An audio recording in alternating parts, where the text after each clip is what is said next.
Quelles sont les bonnes synthèses à utiliser pour mon concours médecine dentisterie?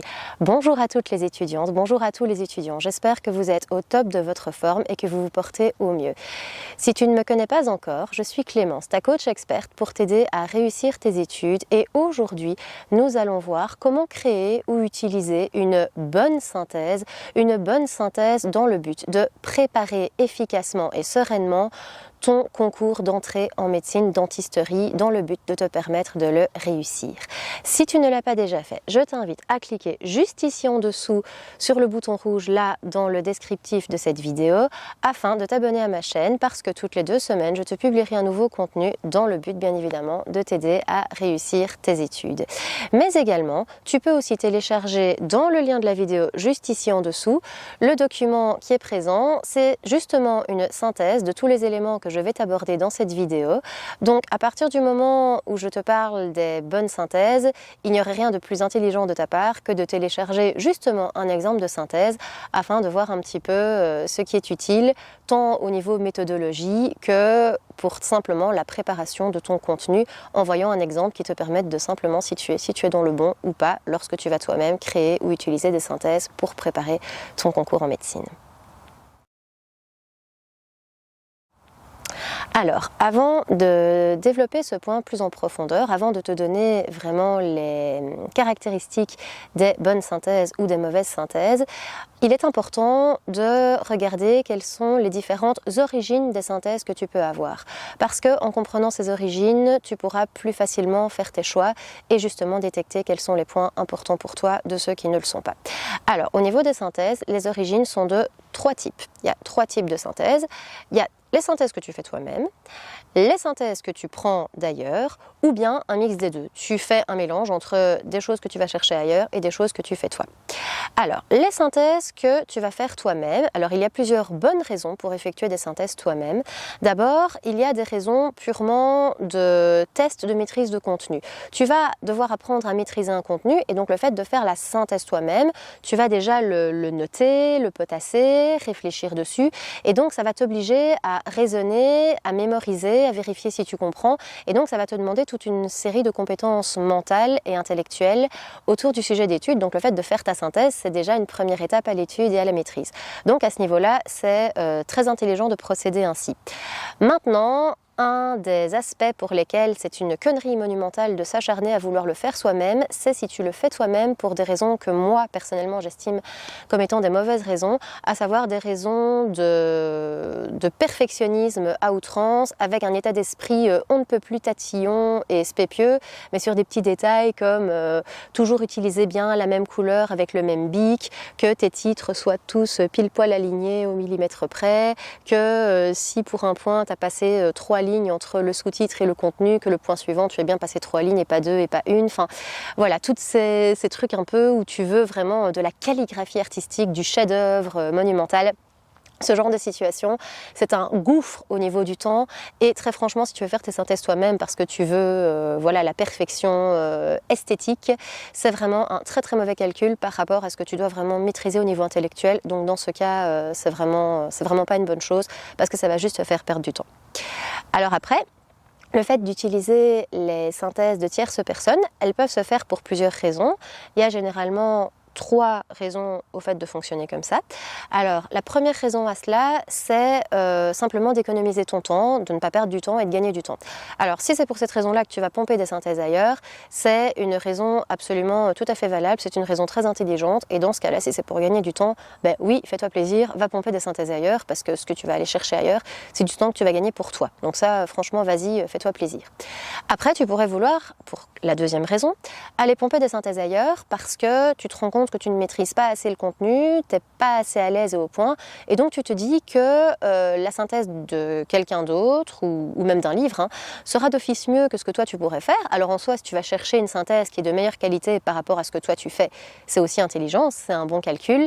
Maintenant, fais quand même attention au fait que si c'est pour une question de non-maîtrise de ta part, il faut qu'à la fin de l'utilisation de la synthèse que tu iras chercher, que la partie que tu ne maîtrisais pas, que tu te sois débrouillé pour la maîtriser. Par exemple, ça peut même être le cas en allant chercher une bonne synthèse. Si tu vas chercher une excellente synthèse et que ça te permet justement de comprendre le point où toi justement tu avais du mal, bah dans ce cas-là c'est fait, tu as résolu ton problème et tu as avancé sur la maîtrise de ton contenu, donc dans ce cas-là c'est bon, il n'y a aucun problème.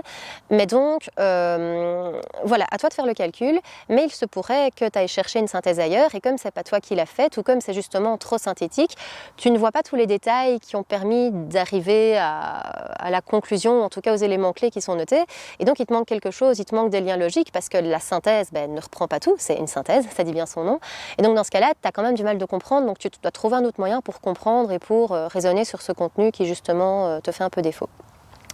Et puis la troisième raison pour laquelle tu ne ferais pas ta synthèse toi-même et tu irais la chercher ailleurs, c'est que tu as des difficultés à synthétiser. Le concept même de la synthétisation est quelque chose qui est difficile pour toi. Et dans ce cas-là, c'est pas une très bonne nouvelle, mais c'est résolvable, hein, ne t'inquiète pas. C'est pas une bonne nouvelle dans le sens où le fait de pouvoir synthétiser, c'est une compétence qui est absolument essentielle pour réussir ses études. Même la réponse d'une question d'examen, ça te demande une synthèse mentale, ça te demande de synthétiser les concepts, de faire des liens logiques, de pouvoir changer de point de vue, d'angle de vue pour aller chercher les informations importantes et y répondre. Et donc dans ce cas-là, je t'invite vraiment à résoudre ce problème par tes propres moyens, en réalisant ce genre d'exercice de raisonnement et vraiment t'entraîner à faire des synthèses, parce que c'est quelque chose qui va te faire défaut et au plus tu vas avancer dans tes études, au plus tu auras des quantités de matière importantes que justement tu devras être à même de synthétiser, et pour répondre aux questions d'examen, c'est vraiment super important.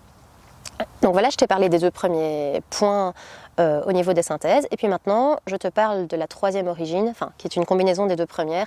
Donc la troisième manière, c'est de faire un mix entre les deux. Donc tu vas prendre une partie que tu fais toi-même, une partie que tu fais pas toi-même. Ça peut être par exemple une collaboration intelligente avec d'autres étudiants où vous vous mettez ensemble pour faire une synthèse, ou bien l'un fait la première partie, l'autre la deuxième partie, l'un fait un cours, l'autre fait tel cours. Enfin voilà, il y a moyen de s'arranger différemment. Ou bien toi tu fais la synthèse pour le cours que tu adores et l'autre fait la synthèse pour le cours que lui adore, et puis vous échangez mutuellement, et en fait c'est gain de temps pour tout le monde. Enfin, c'est super positif de fonctionner comme ça. Donc vas-y, très franchement, vas-y de ce côté-là. Maintenant que nous avons vu les différentes origines des synthèses, donc soit tu le fais toi-même, soit tu le fais faire par quelqu'un, il y a le fait de détecter si la synthèse que tu as entre les mains est une bonne synthèse ou une mauvaise synthèse. À mon sens, pour avoir une bonne synthèse doit répondre à 6 points principaux. Premier point, mise en évidence des éléments essentiels.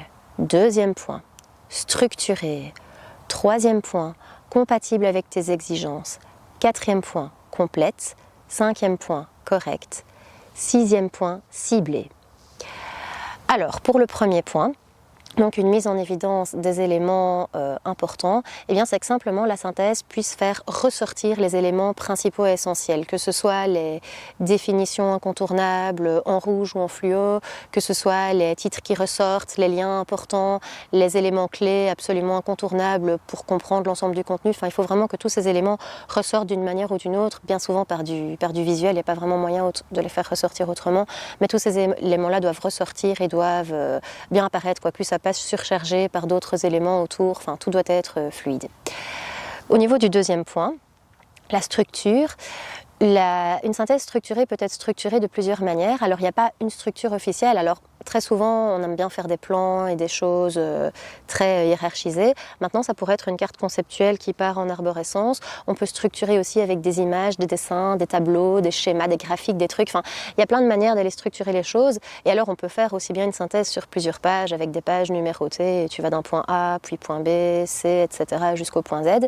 Mais tu peux aussi avoir vraiment une seule feuille à la limite, et ta feuille a un point principal au centre, puis ça part en arborescence, tu as un cadre par ici qui te parle de ça, un cadre par là qui te parle de ça, puis tu as une flèche de ce point-là vers le point là en dessous. Enfin, il y a plein de manières de mettre ça en évidence. Maintenant, pour la structure, je conseille vraiment que ce soit une structure qui soit aérée, parce que si tout est très concentré et qu'à un moment, tu as vraiment... c'est très chargé au niveau quantité d'informations, pour passer par exemple de l'information là à l'information là, c'est pas forcément fluide parce que tu es perdu dans tout l'ensemble des choses que tu as et que tu trouves, Donc c'est pas l'idéal si c'est trop chargé. Alors après, pour le troisième point, le fait que ce soit compatible avec tes exigences d'études, c'est simplement qu'une synthèse peut être une synthèse qui est en soi très bonne, mais que simplement elle ne te corresponde pas à toi. Imaginons que tu sois quelqu'un qui est très focalisé sur le visuel, et bien si une synthèse ne fait pas assez ressortir, par exemple, j'invente, avec des couleurs flashy ou des éléments qui pour toi devraient être mis directement en grand ou que sais-je, et bien la synthèse pourrait ne pas te correspondre alors qu'elle est peut-être très claire, très bien expliquée, très structurée, mais juste toi, ça ressort pas assez par rapport aux repères visuels dont tu as besoin. Donc dans ce cas-là, cette synthèse ne te correspondrait pas, par exemple. Ou alors une synthèse développe trop quelque chose que toi tu maîtrises ou ne développe pas assez quelque chose que tu aimerais voir plus développé. Donc dans ce cas-là, ça peut aussi te poser problème. Donc voilà, il faut que la synthèse soit vraiment compatible avec ta méthode à toi parce qu'on est tous différents de ce côté-là. Alors après, il y a le fait que la synthèse doit être complète. Alors complète ne veut pas dire qu'elle doit reprendre absolument tous les mini-détails, mais si pour un sujet quelconque, il y a, je ne sais pas moi, 7 sous-points, il ne faut pas qu'il n'y en ait que 6. Les 7 doivent être développés après, plus ou moins en profondeur, plus ou moins en détail, ça c'est à voir, ça reste une synthèse, donc forcément on élague un peu, on simplifie, pour ne pas se perdre justement dans les détails, mais en tout cas ça doit être complet. Après, il faut que la synthèse, pour le 5e point, soit une synthèse qui soit correcte. Alors ça, oui, réfléchis un petit peu à qui a fait la synthèse, est-ce que la personne maîtrise ou pas. Si c'est une synthèse d'un livre, évidemment, tu peux y aller quasi en fermant les yeux sans te poser de questions. Maintenant, fais attention aussi que parfois, et surtout dans les concours, c'est logique, dans les concours, il y a des gens qui vont s'amuser à faire sortir des synthèses qui sont fausses, dans le but justement d'affaiblir les adversaires. Donc dans ce cas-là, fais quand même attention, quoi. Et en plus de ça, une synthèse qui serait fausse, que ce soit de manière volontaire ou pas, ça va t'empêcher de bien comprendre les liens logiques, ça va t'embrouiller. Donc voilà, réfléchis que ta synthèse soit correcte. Et puis dernier point, il faut que la synthèse soit ciblée. Simplement, si tu as une synthèse aussi bien faite qu'elle soit, si elle ne correspond pas à 100% à ce qu'il faut connaître, à ce qui est attendu ou quoi, il y a une perte de temps, quoi. Soit tu as des éléments importants qui ne sont pas dedans, et dans ce cas-là, t'es un peu dans la merde. Soit il y a des éléments qui sont là et pour lesquels tu vas perdre ton temps à essayer de les maîtriser alors qu'ils ne te sont pas interrogés. Et maintenant, des éléments supplémentaires que toi tu n'aurais pas vus mais qui sont des éléments pour t'aider à comprendre, c'est toujours un plus, quoi. C'est jamais non plus du temps perdu, ça reste intéressant, quoi. Avant de passer à la conclusion de cette vidéo, j'aimerais bien malgré tout te donner un dernier conseil pour aller justement chercher des synthèses qui viendraient d'ailleurs. Donc si tu fais le choix d'aller chercher des synthèses ailleurs pour simplement décider où tu vas aller les trouver, eh bien il s'agit de ne pas se tromper en fait dans les synthèses que tu vas aller rechercher. Donc si tu prends dans un bouquin de référence, moi je te conseille très franchement d'utiliser les bouquins les plus gros possibles. Alors évidemment tu prends les trucs des synthèses en fin de chapitre, des trucs comme ça, pas aller utiliser 40 pages pour un équivalent d'une page à retenir. Enfin voilà, il ne faut pas non plus perdre trop de temps.